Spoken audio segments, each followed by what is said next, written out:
Evelyn was a sweet elderly lady who, since the death of her husband, lived in her large mansion in a small town. Her children, Sophia and Reynolds, had moved to a big city not long ago and rarely visited her. However, when they did, it was always the same thing: "Sell the mansion, Mom, and come live with us. We can take better care of you." They had made this suggestion several times in the past, but this time something in their voices made Evelyn hesitate. Perhaps it was the look of concern on their faces or the desperation she felt within them. After a bit more persuasion, Evelyn agreed. She thought it would be better to leave her loneliness behind and move to be with her children. The siblings were overjoyed. You see, Sophia and Reynolds had been working at a large company for years and had managed to defraud their employer out of significant sums of money. Now they were at risk of being exposed and needed money to return the missing funds. Deceiving their mother into selling the mansion seemed like the perfect solution. Sophia and Reynolds acted quickly, finding a buyer for the mansion almost immediately, and the deal was closed. They packed up everything in the house for Evelyn to take with her. Evelyn was happy as she saw how much her children wanted her to live with them.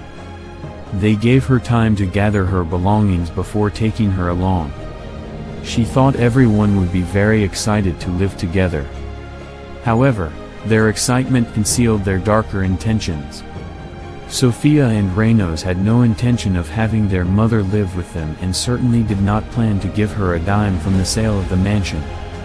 Once they arrived in the city, they took her to a seemingly pleasant nursing home. Confused because this was not part of the plan, she turned to her children with wide eyes full of confusion and asked why they were going there. She wouldn't be living with them. The children exchanged glances, and then Reynolds spoke up, telling his mother that he was sorry but some things had happened, and they had arranged for her to go to the best nursing home. Evelyn was shocked as she heard that this would be her new home, the nursing home, and not what they had discussed. Her children said they were just too busy with their jobs and lives to take care of her themselves. It was a shocking betrayal. It felt like losing the ground beneath her feet. She protested that they couldn't leave her there since she was much better off in her mansion. However, Sophia coldly told her that this had already been decided. Thus, the siblings left their mother in the hallway of the nursing home, feeling completely abandoned as Evelyn tried to adjust to her new environment. Slowly, she began to realize how she had been deceived. The sale of her beloved mansion had been planned long before she agreed to move. In fact, her children had already enrolled her in the nursing home and secured a spot for her long before she left and well before the mansion was sold. For the first time in a long while, Evelyn felt betrayed and alone. Yet she was not one of those women who would be easily defeated. She refused to accept her children's harsh decision. She would resist with all her might. Her first step was to call her lawyer, Christos, a loyal friend of hers and her late husband for many years. With fear in her voice, Evelyn explained the plan that her children had devised against her. Christos could hardly believe what he was hearing. However, he knew he had to help his friend and client. He went to the nursing home to learn all the facts in detail. Once he did that, he wasted no time getting to work. First, he made sure that Evelyn had signed herself out of the nursing home. However, the battle was just beginning as Evelyn now faced an even more daunting challenge. The sale of her house had already been completed. The buyer was ready to take possession. It was now his. Christos knew they needed to act quickly to repurchase the property. He contacted the buyer, a kind-hearted man who had been drawn by the size and charm of the mansion, and explained everything that had happened, emphasizing that his client had been deceived into selling it. Moved by the injustice of Evelyn's situation, the buyer returned the mansion to Evelyn. Christos negotiated a repurchase at a fair price, and the deal was finalized in less than 2 weeks. Evelyn returned to her beloved home, which gave her a renewed sense of joy knowing that she had regained possession of it and was no longer at the mercy of her deceitful children. Later on, Christos contacted Sophia and Reynolds to inform them that their mother had moved out of the nursing home and repurchased her mansion. The siblings were shocked. How could their mother buy back a property worth so much? It then occurred to them that perhaps their mother had more money than they believed. Evelyn held a secret. She had inherited a portfolio of stocks from her late husband. The shares acquired over 3 decades had quietly grown into a significant fortune worth millions. However, she had never shared this secret with her children as she intended to pass it on through her will. Sophia and Reynolds seriously underestimated their mother's wealth because although it didn't seem so at first glance, she was indeed a millionaire. Despite experiencing deep betrayal from them, Evelyn chose not to confront her children. Instead, she spent her days in solitude reflecting on her life and relationship with them. Unfortunately, this situation began affecting her health negatively. Even during this time, Sophia and Reynolds did not visit or call. However, neighbors started helping and supporting Evelyn during this difficult period. Among them was Makis, a lumberjack known for his kindness and willingness to help others despite having only one leg. He never allowed his disability to define his life but always used his abilities to assist those in need. When he learned about Evelyn's health struggles and loneliness, he felt compelled to help. Thus every weekend he would come by with his pregnant wife and their 4 children. Makis's wife helped Evelyn with laundry or cooking while providing companionship.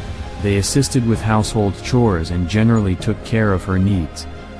Makis used his prosthetic leg, which allowed him normal mobility, to help with repairs around Evelyn's house while their 4 energetic children filled Evelyn's days with warmth and laughter as they helped with simple tasks around the house.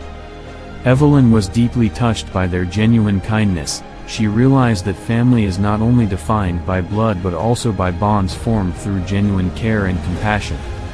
Her own children hadn't visited or called since returning home. However, Evelyn's friendship with Makis's family blossomed over time as each day became brighter and more meaningful. As time passed though, Evelyn's health began declining again. One cold winter morning, she peacefully passed away in her sleep. Her neighbors mourned for their loss as she was a beloved figure in their community. Sophia and Reynolds learned about their mother's stocks through their own research. Shocked by their value, they wondered why she hadn't told them sooner, but now they waited eagerly to inherit their mother's wealth, a fortune ample enough for them to repay what they greedily stole through deceitful means. However, 1 week after Evelyn's funeral, the siblings went back to the mansion for reading of the will, where surprisingly some neighbors were also present during its reading. Their hopes were dashed when they heard its contents. Half of Evelyn's estate went to an orphanage in town, a place dear to her heart, while half along with the entire mansion went to humble lumberjack Makis along with his wife and 5 sons, her true friends who supported her when even her own children abandoned her. At that moment a poignant note was requested for reading, which Christos read aloud. It stated that while she raised them well, teaching them wisdom and kindness, they chose otherwise, so would not inherit even a cent from her. The siblings were shocked, expecting an inheritance, but finding their mother's decision final left them furious. They considered legal action but could not afford such lengthy litigation, especially since their fraudulent activities at work were now coming into light, leading them towards serious consequences for their actions. Makis, the lumberjack, was also taken aback by Evelyn's decision, leaving half of her estate for his family but uncertain whether he should accept it. However, Christos convinced him he should accept it, as Evelyn believed Makis's family deserved wealth more than her treacherous children ever could. As Evelyn's once empty mansion became filled again, it became home for Makis's family, grateful for shelter provided, knowing they owed much gratitude towards kind-hearted woman who became dear friends during her final days. They never expected anything in return from her, never thought about mansions or money, just pure friendship mattered most. The moral of this story is simply about being genuine towards others regardless if anything material is returned, because true goodness will surely make our world better. What do you think?